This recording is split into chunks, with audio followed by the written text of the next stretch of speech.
So, this was NXT's go-home show before the Great American Bash, and overall it wasn't bad. This week started off with a triple threat tag team match with Zoe Stark and Io Shirai versus Raquel Gonzalez and Dakota Kai versus Ember Moon and Shotzi Blackheart. And Io Shirai and Zoe Stark get the win to build momentum before their NXT Women's Tag Team Championship match at the Great American Bash. I will say that I do like what these tag team titles are doing for the women's division because it does allow for more matches instead of every woman challenging for the NXT women's title. Now the former champion Shirai, as well as an up-and-coming superstar like Zoe Stark, has a chance to get a new title, and I think that really just helps the women's division in general. Then we had the returning Roderick Strong coming out with his new group, the Diamond Mine, to face Asher Hale. And to be honest, I'm really not feeling this new group. Maybe it's just me, but to go from a four-man squad of technical wrestling wizards to this group that looked like it was just randomly slapped together of a bunch of guys that looked like they were not at all cut from the same cloth like the Undisputed Era were, is just a major downgrade. I mean, one of the guys is Malcolm Bivens, and I haven't seen him since the Indus Share stuff. But of course, in the end, Roddy gets the win to start his new stable off strong. Get it? Then we had Cameron Grimes versus Ari Sterling. Grimes, of course, picks up the win. I mean, I think these people that we've never heard of are honestly just here just to feed for these guys that they're trying to build up. But after the match, the $1 Million champion LA Knight comes out, and Cameron Grimes talks about how he wanted the championship because he wanted to carry that legacy. And I'm thinking to myself, what legacy?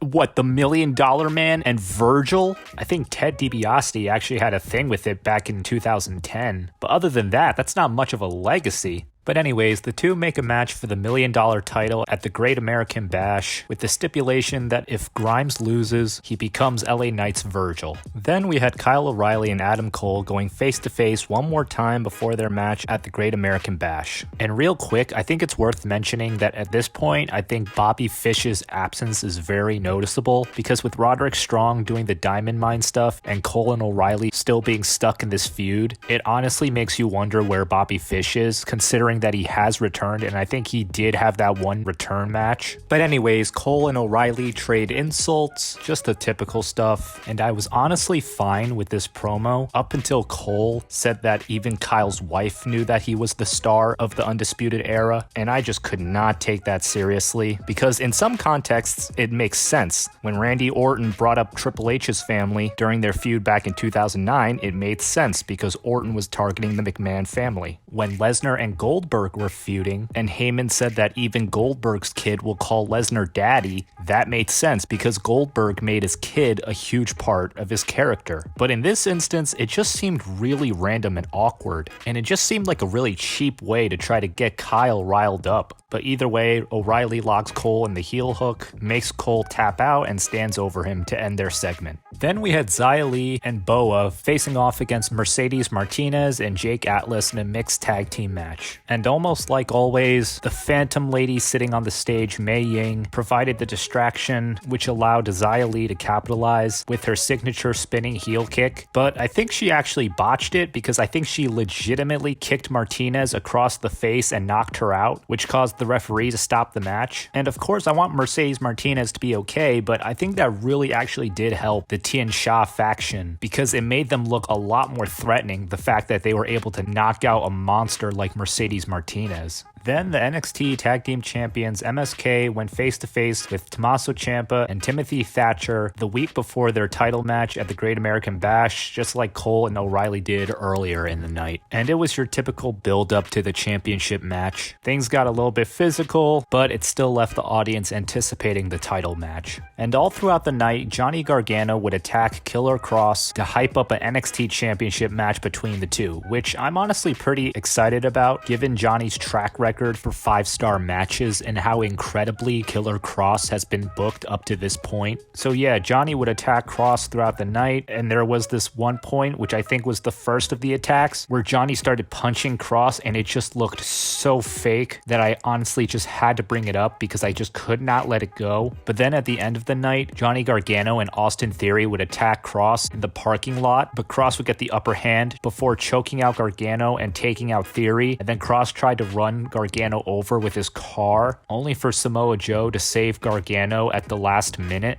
And finally, the main event for the night, we had the NXT North American Champion Bronson Reed defending his title against Isaiah Swerve Scott. And yeah, they battle back and forth, and honestly, at the end, this match was hilarious because Isaiah's cronies would try to interfere, but Bronson Reed would fend them off. And there was this one point where one of the guys tried to run Bronson Reed through the barricade, but ended up missing and just exploding through the barricade. And then another one of Isaiah's cronies just came by and asked, "Yo, you good?" But anyways, Isaiah Swerve Scott takes advantage of the distraction, hits a 450 splash on Bronson Reed while he was caught up in the ropes, and pinned him to win his first title. And honestly, I thought this was a long time coming because I've always felt that Isaiah Swerve Scott was insanely underrated. So to see him win the mid-card title in NXT, honestly, I'm alright with it. And I've seen a lot of people say that now Bronson Reed is probably going to the main roster, which honestly feels about right. So yeah, this go-home show was pretty good, and we'll see what Great American Bash holds next week.